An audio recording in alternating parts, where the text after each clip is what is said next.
Give me 2 seconds. Chase, you need to get off the sound off and use your headset or something. Okay, thank you.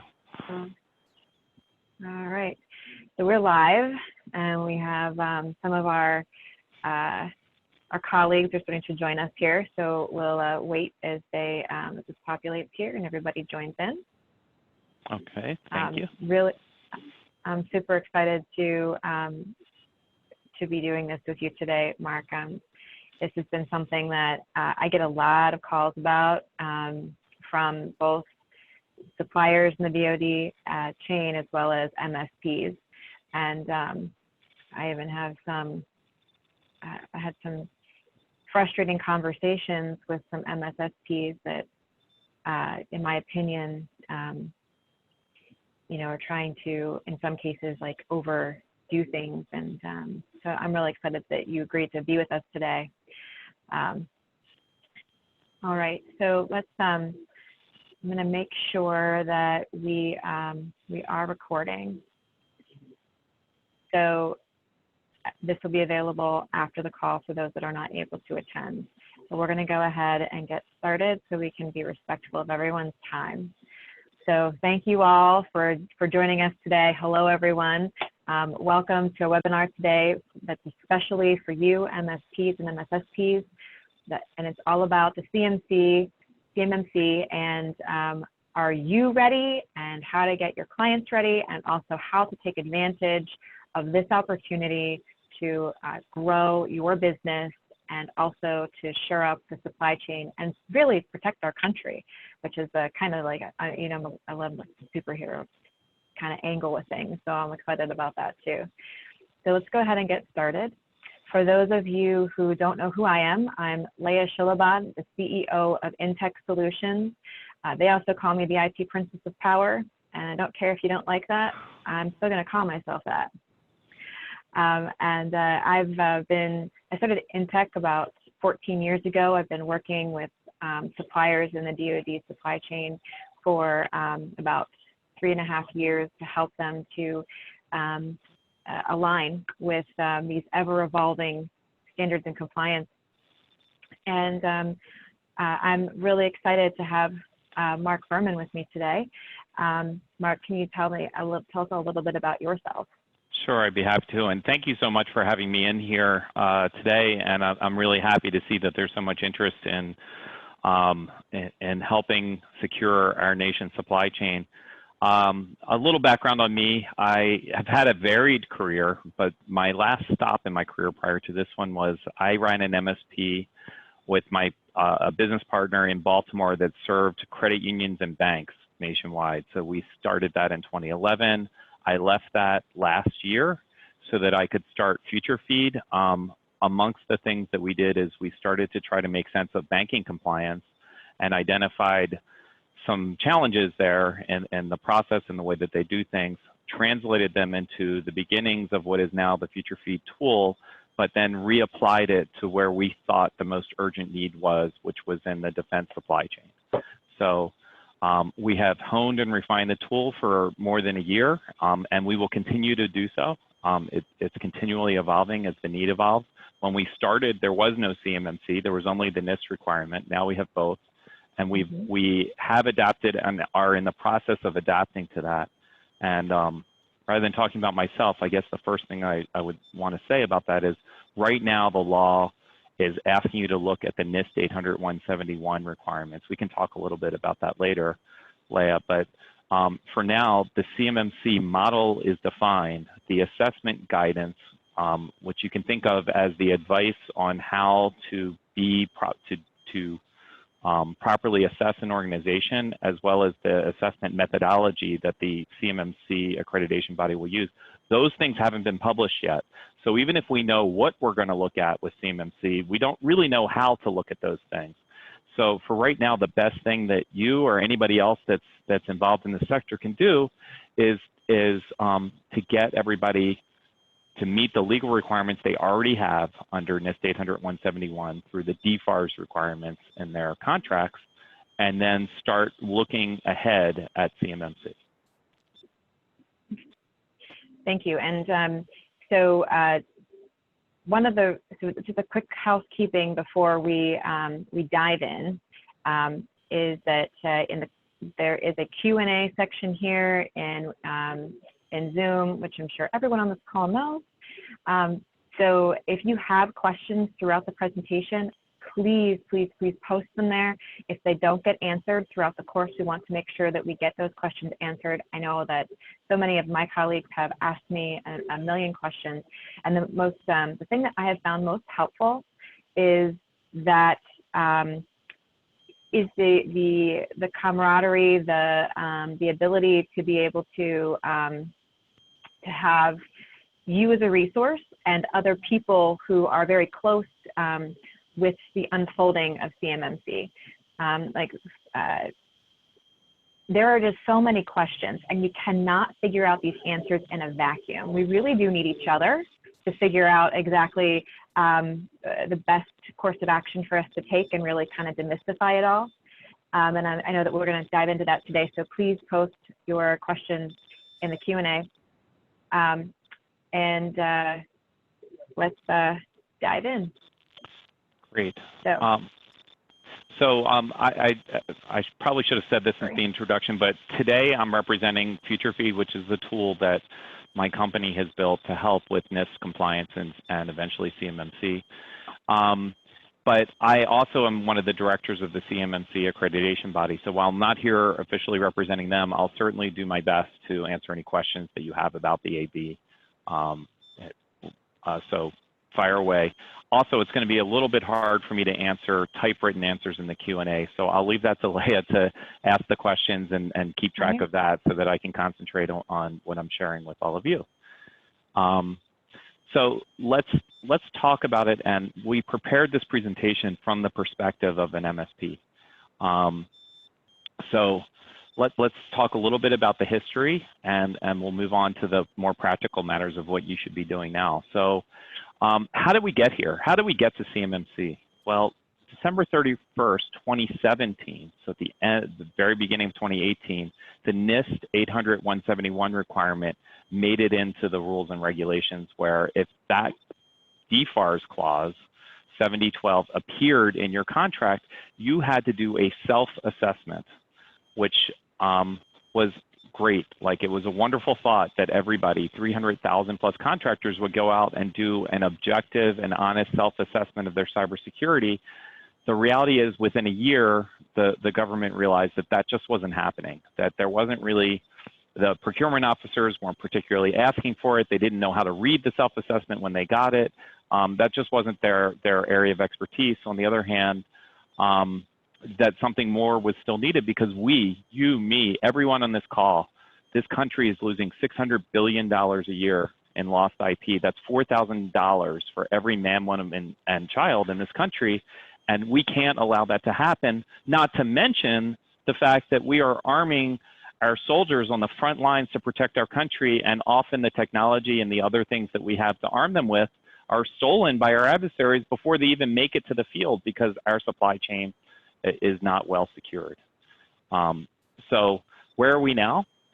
The NIST 800-171 was sort of ineffective. They realized by the end of last year that they wanted to build a new standard. This standard would not come just from NIST or any one standard that we previously have in the US, because the bottom line, either all of the standards that we've been following for cybersecurity were either too hard to implement, not stringent enough, or not directed enough at the needs of the DoD, and basically it just simply wasn't working. So they decided to start from scratch. So they built a global standard that has elements from our NIST 800-171, it has 853, it has parts of the Cyber Essentials program in the UK, it has elements from Australia, from ISO, from all over the world, to build one best standard that hopefully not only could the DoD get behind it, but the expectation is, and it's starting to play out that way, that not only would it be the DoD, but the other departments of our government, and in fact, becomes the standard. Essentially, if it's good enough for the military, it's good enough for me. So that this could become the basis of a broad standard, and at least through my position on the board, we're seeing a global interest in people that want to bring their country's especially defense industries, under the scrutiny of a CMMC assessment. So what do you do? So, Mark, yes. Real quick, just for those on the call, I'm not sure how many of them have been actively involved with this, and how many are just wanting to get involved, and are showing some interest and wanting to learn. So just to clarify, that the AB is the accreditation body, and you are the chair of the communications committee. Is that correct? One of 15 directors, and not my bailiwick for that is the communications committee. But with only 15 of us, we all help with everything. Right. So so it's not just and it's not just like the DoD coming down and just saying, you know, we don't care about how small you are. We don't care how hard this is. You have to come up to our level. It's like really a collaboration level between government and industry, and the industry that serves them. And what they realized about NIST was one standard for all. So it's 110 controls that each company was supposed to have in place. We could talk about the details of the wheres and the whys. But what they decided with CMMC, that one standard for all doesn't really work. There are many suppliers that don't have what a term that, if you don't know already, CUI, controlled unclassified information. So that's what the NIST standard was all about. But what they realized is that they wanted to make sure that everybody who did business with the DoD had some level of cybersecurity. So what they decided to do was to have 5 different levels. So it's more of a maturity. It's kind of a maturity scale. So a level 1 CMMC is 17 controls. These are the controls that your grandmother should have at home on her computer. These are the controls that all of us should have. And they tried to make this as lightweight of a standard as possible, but better than having no standard and no visibility at all. So they started with that, and they go all the way up to a level 5, which is a couple steps above what was the NIST, and said that for the mission critical programs, for mission critical manufacturers, if you're a manufacturer, if you have information that is part of that higher level expectation of mission criticality, we're going to make you rise above to a much higher standard for cybersecurity. So from my point of view, all of this made a ton of sense. For the people that don't have a lot of risky information that if lost, they can have a lighter touch on cybersecurity. And for the people that have a mission critical part of their job, then there's a standard for them as well. But the key factor here, the lesson learned from the NIST experience, was this time you can't be awarded a contract unless you have a CMMC level certification. So whether it's level 1 for level 1 contracts, level 3 for level 3 contracts, and so forth, you must have that by the award date of the contract, or they're going to award it to somebody else. So where NIST failed because the self-assessment wasn't as required as it could have been, or maybe should have been, here all the procurement officers are lining up and getting a clear understanding of the program. Now, we can't do this overnight. This is a 5-year rollout. So the first contracts will come out. I already see this one question in the Q&A. The DFARS regulation that empowers this is going to go into effect in November. So there's going to be a 60-day comment period. It'll end around November. Then it'll go live.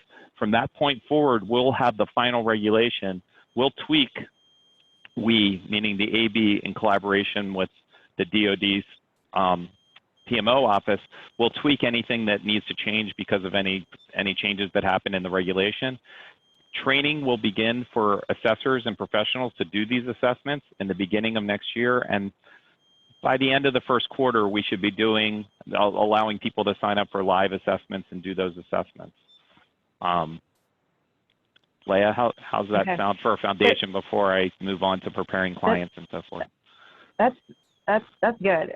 So do you want me to advance the slide? Because one of the next slide actually that really, when people, I don't know if anyone on the call has ever heard this, but if you work with any of these manufacturers, they ask you, like, why do we have to do all these things? Why is this important? I don't understand. Why did you spend all this money?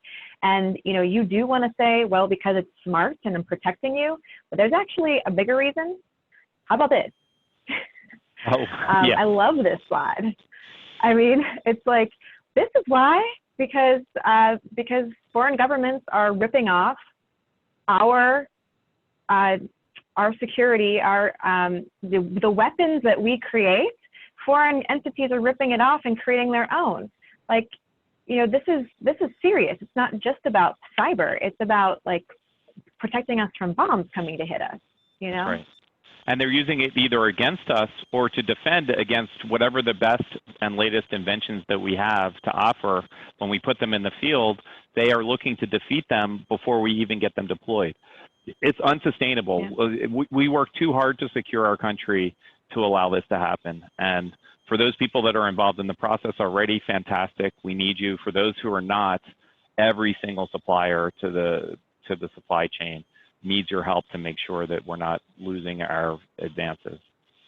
So I've kind of talked around some of these slides already. So I talked about a maturity model, and that's what we have. So the basic cybersecurity controls are 17 controls. I understand it's mostly MSPs here. When you're doing a level 1 assessment, it's basically a gap assessment. So at level 1, there aren't policies and procedures. What you do have is you walk in and the assessor is going to ask questions to make sure that things like basic security is in place, that you have MFA turned on to when there is sensitive information that's behind it. So it's more like a hunt and peck of looking for things, and if the organization looks like it's substantially in good shape from a cybersecurity point of view, they're going to get through that. Now, put your business hats on. The industry was prepared for level 3, which is what the NIST, it's the rough equivalent of the NIST 800-171. There's 20 extra controls in CMMC level 3. We call them the Delta 20. If you want to sound like you're on the inside, talk about the Delta 20. That's the 20 extra controls. Love it. So the industry was ready for that. And what happens at level 3, it's what you would expect in any well-run IT department, that there is a policy that demands outcomes. There are procedures to deliver those outcomes, and even some plans that kind of tie it all together. And then once you have that policy and set of procedures in hand, what you're really doing in an assessment is making sure that the company is actually following those things. First, you look at those things, make sure they're adequate policies and procedures. If they are, then you're going to kind of follow your way through. It's like you have a roadmap. Well, at level 1, there is no roadmap because there really aren't documented policies and procedures. So it's a different kind of assessment. But what's interesting is that the estimates are there are 300,000 suppliers to the DoD. Only about 15,000 of them have that higher level of information at level 3. That means we have 275,000 organizations that are going to be required to pass these basic controls. Again, the most basic things that you don't even really pitch them as an MSP. You're probably doing antivirus and not having admin as the name of the user and the password that doesn't come out of the box. These are those types of things. Nevertheless, they need to prepare for and pass an assessment in order to do business with the government, so they need you and you need them. You don't want to waste an opportunity to have them schedule an assessment and fail, because that's the other thing that I've left out to this point, which is there's no we almost passed. Under CMMC, you have to be at whatever level, you have to be 100% complete. So go back to that slide just one more second, just to make sure I've covered all that. Thanks. Oop, wrong way. Oh, there we go. So whether it's level 1 or level 3 or above, you're going to have to go for 100%. They are kind of made to match the type of organization that you're in. And I can talk if there's some questions about the difference. Ignore level 2. It's a stepping stone. Most contracts will not be at level 2, but if you're working your way up to level 3, that's a good place to track where you are in the process and maybe stand out if you're competing for a level 1 contract. You can say, well, I'm not just level 1, I'm level 2. So, okay, you can go ahead with it. So Mark, that actually brings up a really great question. I mean, so it's not like, well, we're going to get assessed and then they'll say oh, you've got a level 2, and then come back to try to get higher. It's actually, based on your contracts, where you have to certify at, and that's where you have to prepare for, and it's pass fail. Right. What happens if they fail? Then they have to do it again, but they're not going to get that contract if they don't have it done in time, which is why the industry needs you as MSPs to start the preparation process now. Even if the assessment guide isn't published yet, you can look at most of these controls and you know what the difference is between being in good shape or not and being able to validate it. So your role right now is to make sure that they have activity and action on all the controls at whatever level this organization thinks they're going to be at. And now is the time to start getting them ready. You can refine that assessment once the assessors and whatnot are trained next year. But if you wait until next year, inevitably it'll be your client who has a contract that's one of the first ones that's identified with CMMC, and then they'll realize that it's going to take them months to get ready for that assessment. So better to be ready now. By the way, these are all basic cybersecurity things. Even at level 3, these are things that your customer should be doing anyway to protect their intellectual property. So there's no gain in waiting. Okay, I think we've kind of talked. I agree, and yeah, and I mean, actually, understanding that, and this is a good question because I kind of take this for granted, but since we all have access into these environments, do we also need to be compliant at the same level that our clients are compliant at? That's a great question, and not surprisingly, the answer is it depends. So the requirement is driven by the data. So the data that needs to be protected is this controlled unclassified information, which is not particularly labeled well when it comes from the government. And the primes, they make lots of mistakes. But over time right now, because of all this attention, it's going to be labeled better and better. So the first thing is you follow the data. If you as an MSP have regular, unfettered, unlogged access to this CUI data, and the other category of data that we're worried about is called FCI, which is federal contract information. This is the non-public information about the client's contract. So if you have access to CUI, whether it's labeled properly or not, and this FCI, and then you are going to be required to meet all of the requirements of CMMC. If you are supporting their system, and we know that separation of duties is an important part of cybersecurity anyway, so it's always ideal to have the people that manage the access be different from the people who have the access to the data. If you're able to sort of reassure the examiner, the assessor, that your limitation is under normal conditions is to not have access to the data, especially unlogged access to the data, then you're probably off the hook. If, on the other hand, you have regular access to the actual data that they're storing, then it just should make sense that as an MSP or any other party that has access to that data, we got to make sure it's well secured. And so therefore, we would have to make sure that you have met the requirements. Good. Thank you for that answer. And then now you have, like, especially to answer Rick's question about what does this look like? You've got this this interesting timeline. It looks very U.S. government official. It is, and but take that word official. So it is the shared timeline, but nobody's ever done this before.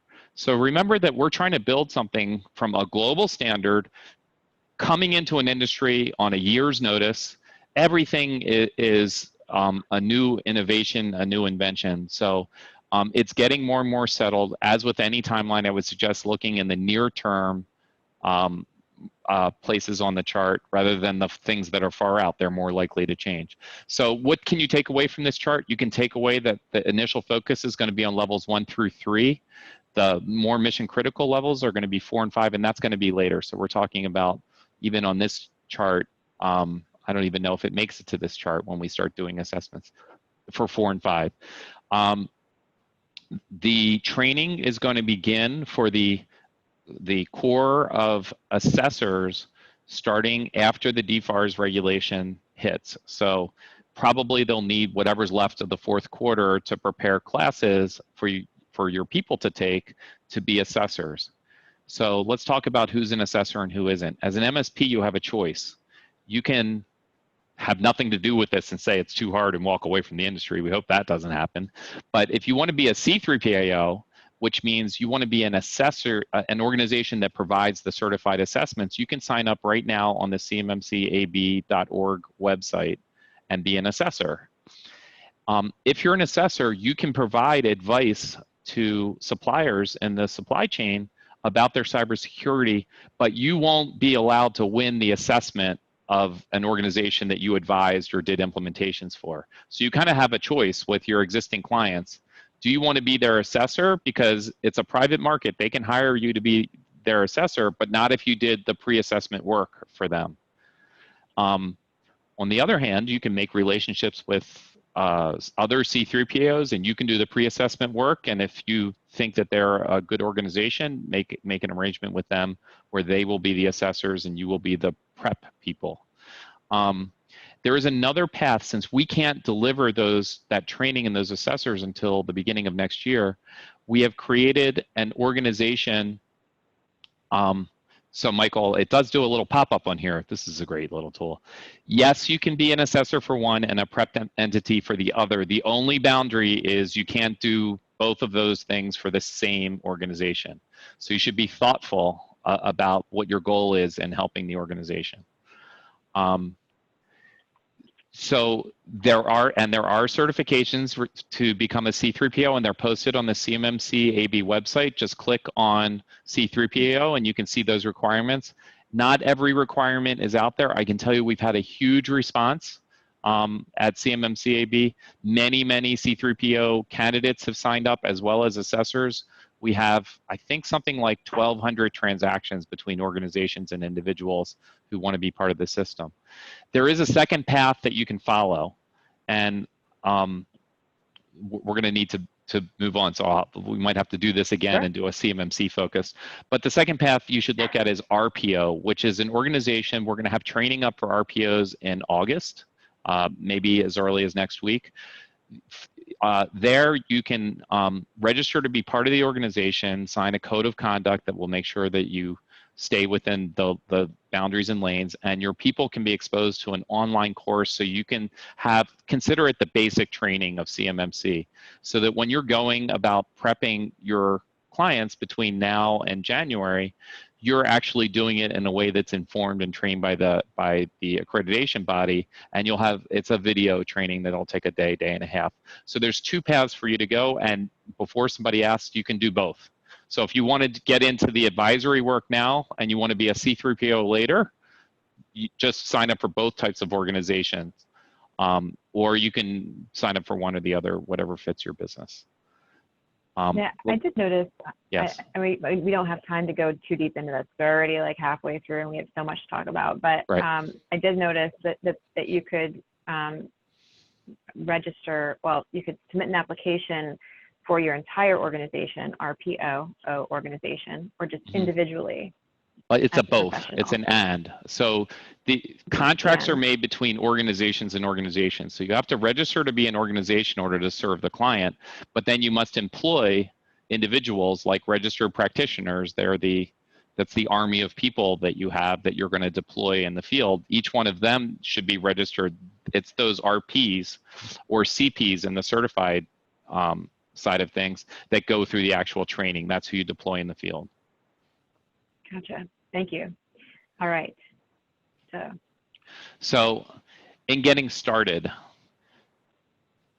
I might even kind of skip through this slide. So to everybody, take a read of it. But I think I've covered pretty much everything that's on this slide. The only thing I didn't really talk about was the detailed breakdown of domain capabilities and practices. So capabilities is really an organizational construct. You don't really have to worry about it. There are domains, depending on the level, there's more or less domains in CMMC. They call them families in NIST. And remember, we've been talking a lot about CMMC. 800.171, which is the next bullet on here, is the active live requirement, and the DCMA has been hiring more and more people who are going to make sure that people are compliant with the NIST 800.171. So you don't get a big skip. And in fact, for the first few years, you're going to have to be compliant with both. We know that our government is a big one, so you're going to have people from DCMA that are going to make sure that you're NIST 800.171 compliant under that clause, and then the CMMC compliance will be a different DFARS clause. I don't want to get lost in the alphabet soup, but instead of being -7012, as you see on this page, it'll be dash something something something. So you're going to have to do both for the initial period of time. And then I think that everybody's of the understanding that in the long run, the NIST will fold into the 800-171 requirement will fold into the CMMC requirement, but not immediately. So let's go on to the next slide. This one I think just illustrates, well, how far we still have to go, even though this has been since December of 2017 that they were supposed to be compliant. Well, we have a long way to go. I look at this slide differently because this is a group of MSPs. Oh, okay. This slide is opportunity knocking on your door. So 91% of 300,000 contractors have admitted that they haven't implemented even MFA. Imagine the other requirements that are included, including documenting for a third-party auditor. So what you have is the birth of a brand new industry, and the people that are quick to embrace it and figure out a good way to do it are going to be the long-term winners in this industry. Let's go on to the next. 79%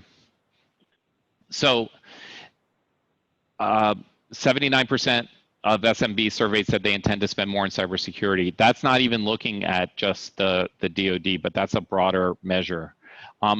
Ultimately, what you see here is that there is a need for your service because just try to absorb this page and all the things that are encompassed by this page.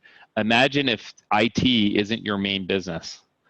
The client base that's out there is going to need your help in order to walk through it. And ultimately, why does Future Feed exist?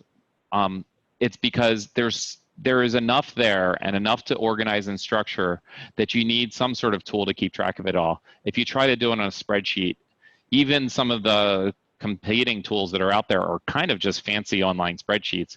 You need a little bit more than that. So we challenged ourselves when we built Future Feed, you can skip to the next slide, to build a tool that would take the hard work that was done for compliance and take compliance out of the back office, because the typical routine, it's hard to have a dialogue with 46 people that are on the line right now, but the typical routine in compliance is you give it to the IT guy, they disappear for a few weeks, you come back and you have a report, you have a big meeting, everybody goes over the report, they stick it in a drawer with a few action items that they're going to work on. Well, what if we could make all that labor that went into building that report be useful to the company every single day? And so that was the challenge that we gave ourselves when we were building the tool. Is we knew we could build a compliance tool. There are lots of tools out there that track things like spreadsheet form, whether it's online or not. But what we wanted to do was create a tool that would enhance and enable you as an MSP to have a relationship with your client that was, you know, having been in the MSP business, we know that you want to have a quarterly touch point at least with your business. We also know the challenges of having account managers who have a lot of clients and they kind of forget from one visit to the next what's important to that client or what's not important to that client. We wanted to try to build something, furthermore, that the client themselves would be able to get value out of compliance, the kind of value that wouldn't happen if it was stuck in a drawer somewhere. So that was the challenge. I'm kind of talking around the slide, but I wanted to share sort of our motivations in building the tool. Let's go on to the next, please. So what do we bring to the table? We're going to make sure that we capture the compliance. We do a great job with 800-171. Our tool is currently used by both the Maryland MEP, which is particularly focused, the Manufacturing Extension Partnership. We also have a contract with the National MEP to do a pilot program for MEPs all over the country. We have relationships with Pennsylvania that are active, Vermont, New Hampshire, North Carolina, all over the place. So the tool is getting a lot of traction, and we're very happy for that. What do we deliver with the tool? So a place to organize your compliance, and we deliver what we call a live SSP and a live POAM. So whether CMMC requires you to be 100% or not, nobody's 100% on day one. So you're going to have a POAM, and even when you deliver, so what is a POAM? A plan of actions and milestones. That's the to-do list that comes out of an assessment. So whether you're fully CMMC compliant, you still have a POAM for your business. You still have new IT that you want to purchase or acquire to make the business better. You still have products that are becoming end of life or need support renewals. You still have goals and objectives. So every organization has a POAM. We want to deliver a live place where you can manage that POAM, because it's all about one thing. So let's just take a pause. At the end of the day, think about your clients, especially the ones that don't have a lot of IT experience. There's only one thing that they... Oh no. Did we just lose internet connectivity? Are we live? What happened?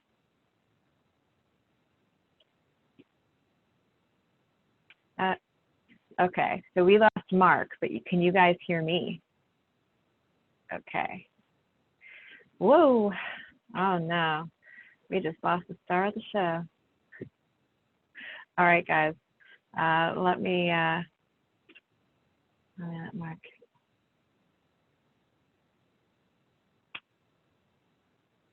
Hang on.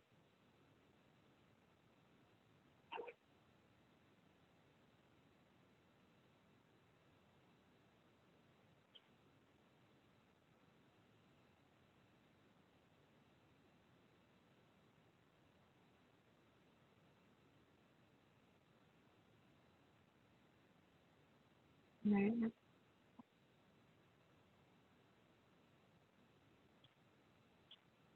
Don't y'all love technology? I'm certain he'll be back. I am certain. Let's see, real quick. We're going to get a couple of questions answered while we wait for Mark to be back here. The first is, what is a POAM? And Mark went over that really quickly. A POAM is the abbreviation for Plan of Action and Milestones. So it's basically, like Mark said, it's your to-do list. So whatever it is that you've gone through the environment and it's out of alignment with the NIST 800-171 standards now, and then when you're going for a CMMC level, whatever is out of alignment with all of those things and requirements at that level, then that goes on the POAM. That could be that MFA is missing. That could be that that there is no mechanism for identity management or access controls. And that's especially a problem in some small manufacturers. And it could be something as simple as there is no written incident response plan. And all of those items go on that to-do list. And then you determine when this will happen, what's the deadline for that being done. And it also includes things like cost, maybe effort required, and things of that nature. And Rick says, similar to HIPAA compliance action plan. Probably. I don't do HIPAA because I don't like working with doctors. Don't tell them that. I like working with manufacturers because they're a lot more fun. All right, let's see. Hang on one second. The new world. Okay, so I don't know if RJ is also on here, and he works very closely with Mark over at Future Feed. So while we're waiting for him to go on, let's go ahead and you know what? I can't show you my Future Feed because it's confidential. It doesn't have all the stuff in it that Mark had. But let's go over it. So when Mark rejoins us, he's going to show you the way that we've been using Future Feed to be able to manage compliance. So again, some of us are really used to having some kind of a tool that's going to crawl the network and do a lot of those things for us. That's not what Future Feed does. Future Feed is what, after you've gone in, you have done the assessment, you have determined what's missing and what's in place, what meets requirements and what does not meet requirements. Then you go into the Future Feed tool and you document all of those things. And you also grant your client access to it as well. So there's that real value add there of it not just being some tool that they don't know what it is, or spreadsheets all over the place, maybe documents, in various locations. It's one platform to hold everything. And it does an automatic compliance calculator for you. So this is incredibly helpful, not just for you, also for your clients. They can clearly see, because how many times has a client showed up to you and been like, am I compliant yet? Am I compliant yet? Am I compliant yet? And they could just log right in here and they can see when an assessor comes in. This is a beautiful place to be able to send them to have all the documentation about everything you have in place, and also your journey to compliance as well. It's all documented in one place. And the cool thing is that in this tool, like Mark, the reason I love working with Mark is not only that he built a tool that is meaningful for us and contains so much information, it also contains all of the CMMC and NIST 800-171 requirements, examples of what they're talking about. So typically, if any of us have done this work, you're asking yourself, well, what exactly do they mean by this control? And is this satisfactory or not? He even includes examples in the product itself. As I was using the product, I actively said to Mark, you know what, when I'm putting this information in here for, you know, what's holding the CUI, I want to be able to link that area directly to an asset that I have in a different area of this. And so he went ahead and made that change in the tool. So you have access to somebody that's listening to us, that's saying, we want this tool to be able to be usable for us so that it makes sense, things link from place to place. And this is an example of what the POAM would look like here under the project section and the project dashboard. So as you enter all this information throughout the tool in the different sections, then it's automatically populating those things that you've tagged in those areas over here to actions and projects. And you determine at that point right here what the effort would be, the impact, the associated cost, and when it needs to be done by. This is what any assessor is going to be looking for, is that, you know, you don't just stick it on there and say, hey, we have a POAM, that you're actively moving to fixing those issues. And then you can put the estimated price and budget in here so that your client is like, well, how much is this going to cost me?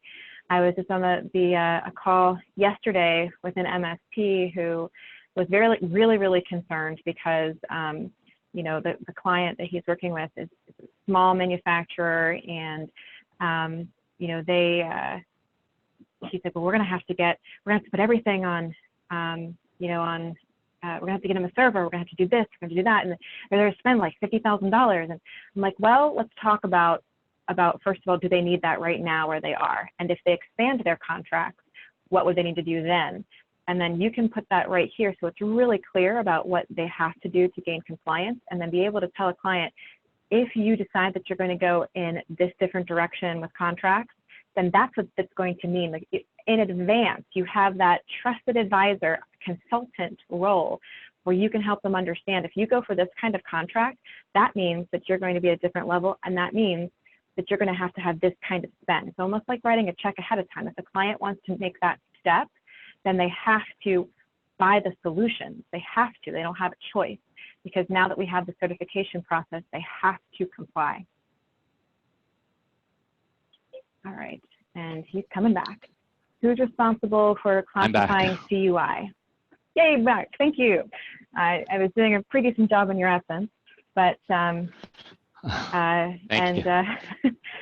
So not knowing where you got, I will try to talk really fast. I'm sorry, everyone. I have Comcast like everybody is, and we're living in the COVID age, and there's no internet to my house, and I'm now on my mobile phone connection. So, as for whatever Verizon can do for us, this is resiliency at work, hopefully. All right.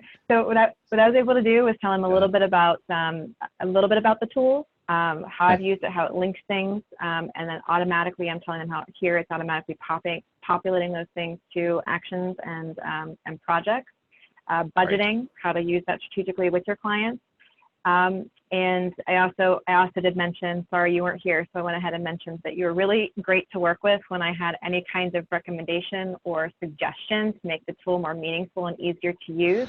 And you just went ahead and took my suggestions and made changes to the tool. I just told all the people on the call that, so don't make me a liar. Well, thank you. If you give us great suggestions, we do listen. We pride ourselves on being good listeners, and that's why the tool, frankly, is as good as it is and gets so many compliments, because we listen to the people that are using it all the time, and we reprioritize based on those needs. So I'm going to use the 15 minutes that we have left to talk. Can you take us back to somewhere around where we were, and I'll just kind of give you some highlights. Yeah. So, okay, this is a good place as any. So we wanted to make the tool pretty easy to use. There is no long manual or anything to read.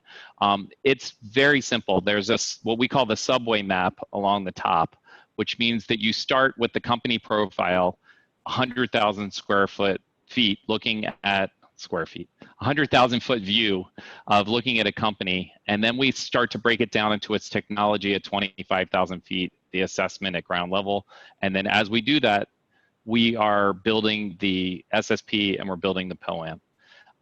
So it's all sort of one ecosystem. We're calculating the compliance live at any point in the assessment. You can see how far along that you are.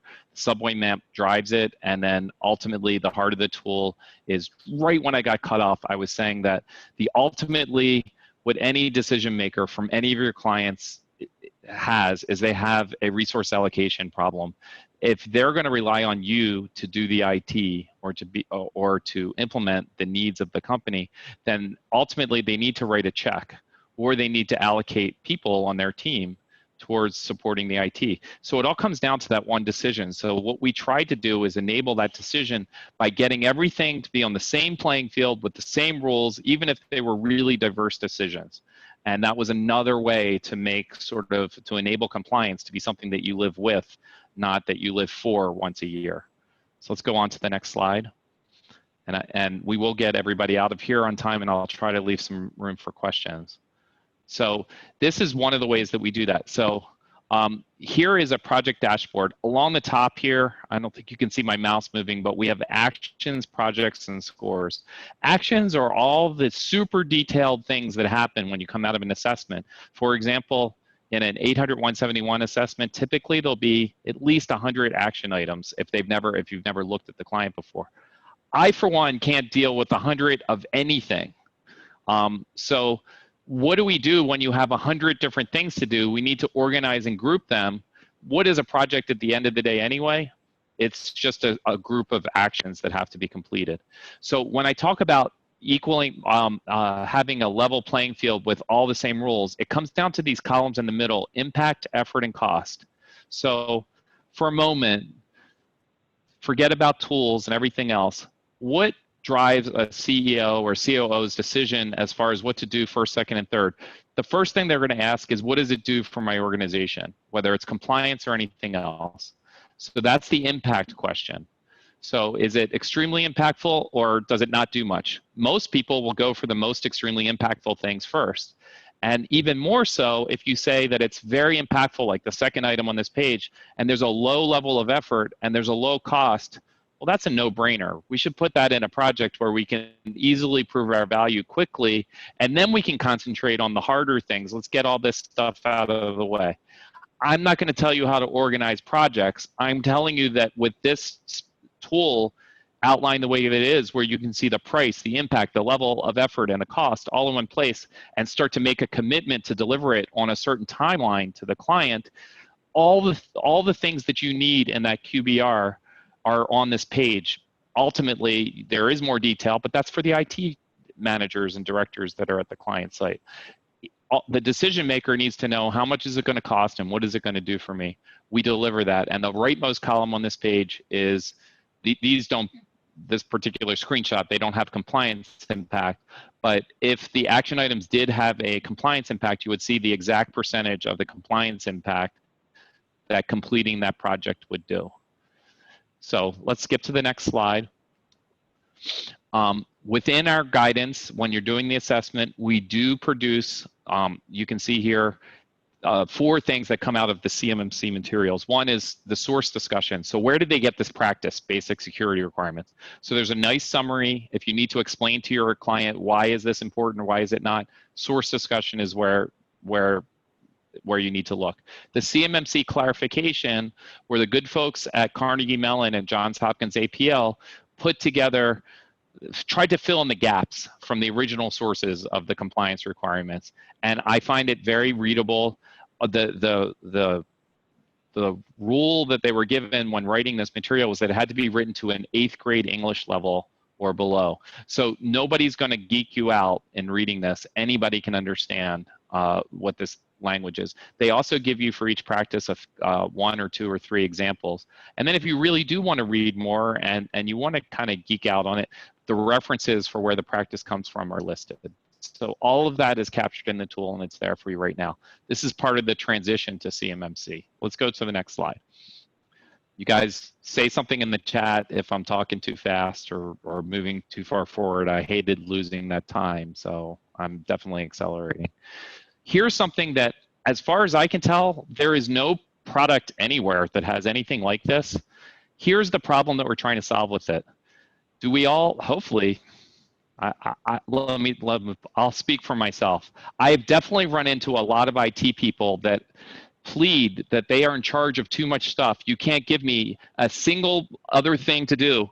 I'm overwhelmed, or that, or you don't pay me enough. Look at all the stuff I do. They're always pleading to be understood that how dependent the organization is on them. If they only realized all that I do for them every day, they would value me in a higher way. That discussion happens in businesses everywhere. So what we did is we created an accountability dashboard, because we have to go collect the information about who's in charge of what to do compliance anyway. So why not make it useful for those management conversations? So you can see here David Rudo, it's a made up name, but we know how many inventory items he's in charge of. I've even drilled down here. These are the 2 actual inventory items that he's in charge of. How many NIST controls, how many CMMC controls, that it can be different. Remember the Delta 20 that we talked about. How many projects have been assigned to him?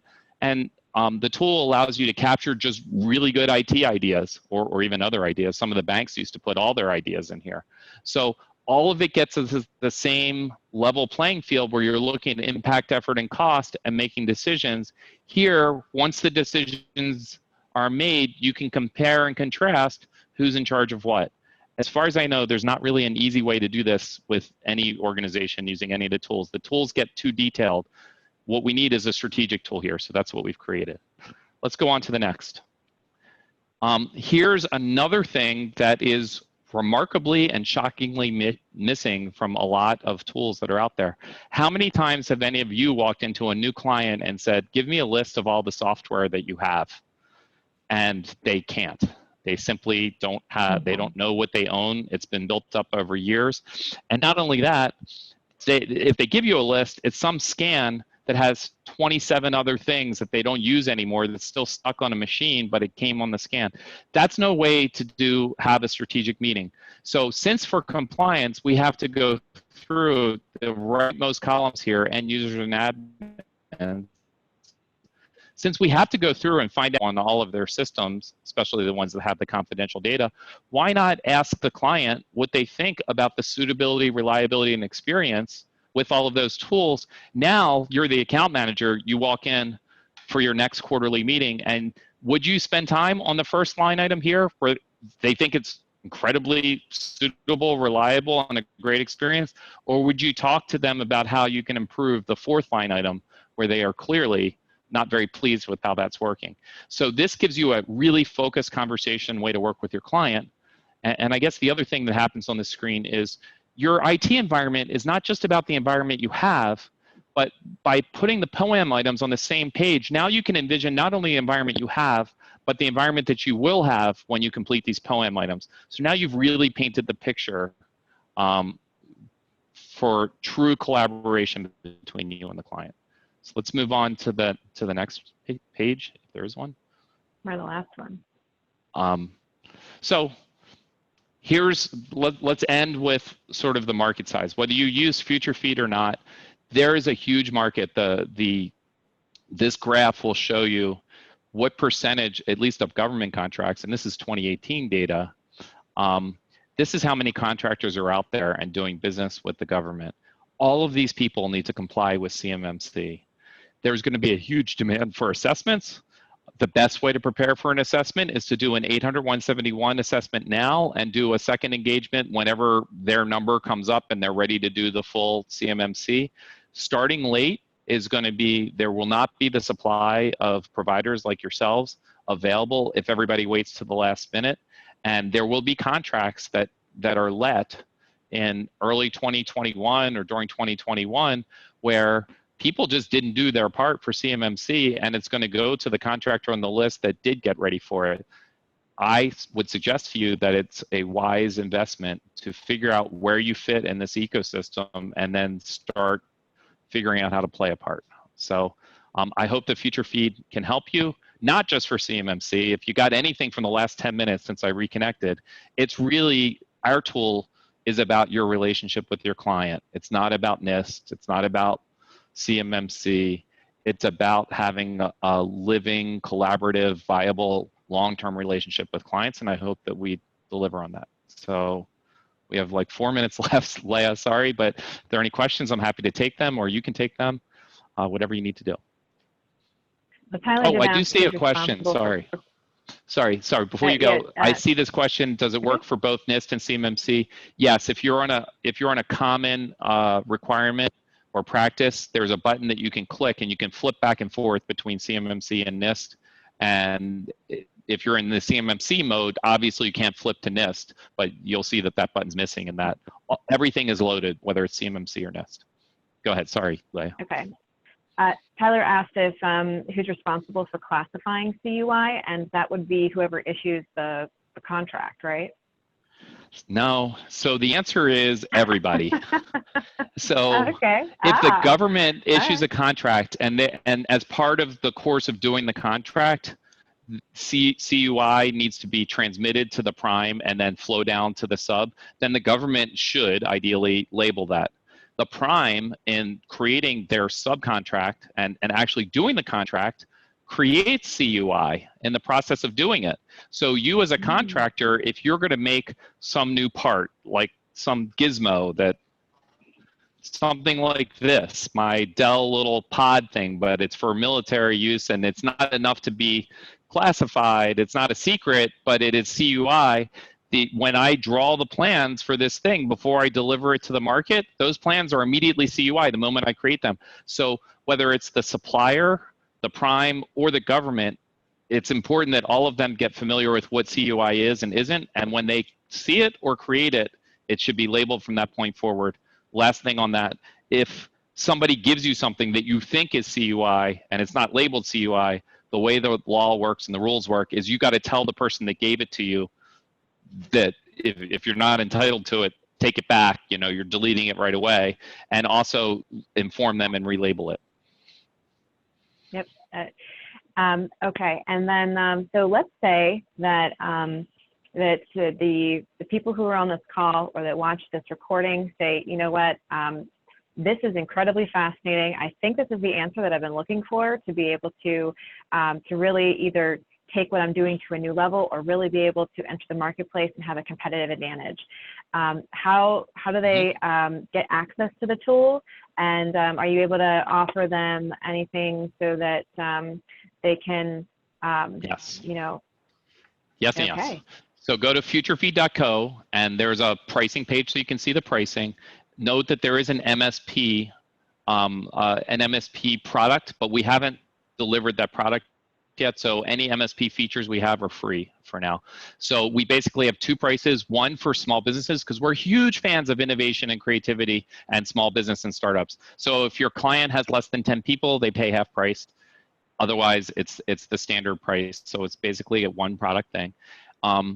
For the super large, not mentioned on our webpage, for super large clients, if any of you have one, we do have a support contract, which is 20% of the pricing. Also 20% is the commission or discount that you get if you buy it for your own organization, or if you're buying it because you're including it as part of your practice, which a lot of MSPs do with us. They'll say, we're going to do this with all of our clients. This is how we're going to manage the relationship. You get a 20% off, or you can pass that 20% on to your clients. There are additional discounts. So we have some MSPs that say, I'm going to do 10 at a time, or I'm going to do 20 clients. You can get down to that $149 a month price through volume discounting, which is not represented on the website, or just buying sort of in bulk. The subscription is 1 year. For your super large clients, they may need multiple subscriptions. There is a discount on the second subscription. The reason they would need it is they may be so big that they want to do a level 1 assessment for part of the organization, and then just their sort of more mission critical government service part of the organization, they might want to do a higher level 1. So we can work out the details when we know the use case, but we kept it simple for this web page. Your share of this is 20%, you can click on the buttons on here, request a subscription. I think somebody did during this. I see my email. And you can get a free trial. I would recommend doing a full demo before just getting a trial and playing with it. It's better for us to kind of show you some of the features. I think we showed you three screenshots here. You'll do better if we give you sort of a guided tour than if you just figure it out on your own, but you're welcome to do that too if you'd like. Yeah. All right. Thank you so much for your time today, Mark, and thank you for everyone hanging on the line. By tomorrow morning, I'll be able to give everybody a copy of the slides and the link to the recording so that you are able to have that. Reach out to Mark, go to the website. Definitely, I mean, if it's free, guys, take a look at it. Because the worst thing you can say is it's not a fit for me, and no. Best thing you could say is I have found the answer, and hey, that's pretty darn good. So thank you again for joining us, and everybody have an awesome week. All right, thank you. Bye-bye. Bye.